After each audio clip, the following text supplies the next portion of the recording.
UGC bill क्या आया, पूरे भारत में तहलका मच गया।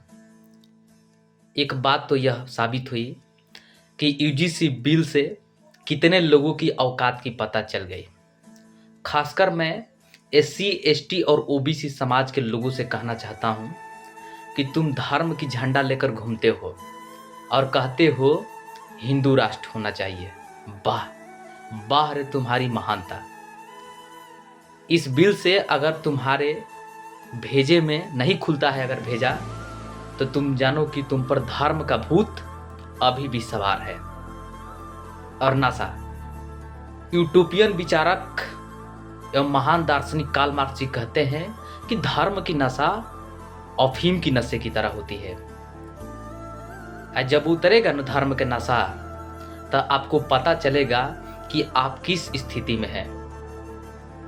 यूजीसी बिल से एससी, एसटी और ओबीसी समाज को सीख लेनी चाहिए कि असल में तुम्हारे देश के अंदर तुम्हारा कौन दुश्मन है। आप तमाम सोशल मीडिया पर देखते होंगे कि जो पत्रकार है, देखिए लोकतंत्र का चौथा स्तंभ कहा गया है मीडिया को।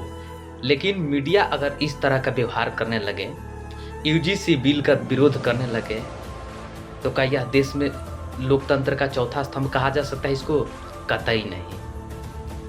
ऐसा गुण नहीं होना चाहिए। जो कानून देश में लोगों को एक समान करने की बात करता है। अब बात हुई भेदभाव की।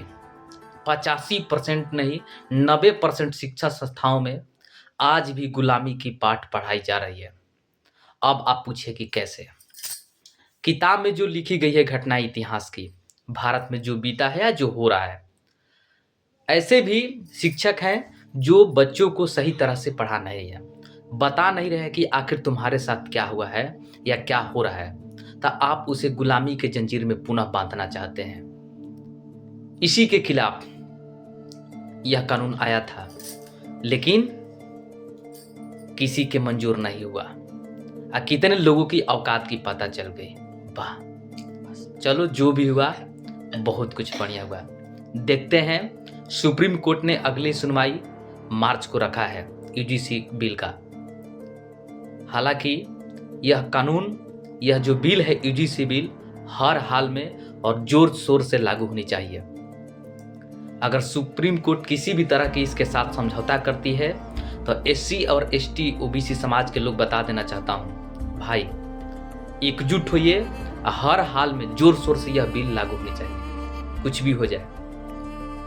सन 2018 की घटना अभी आपको याद होना चाहिए, उसे भयावह स्थिति ला देना है, क्योंकि ये जो यूजीसी बिल है यह हमारा अधिकार है, यह किसी के दाया नहीं है, यह हर हाल में लागू होनी चाहिए।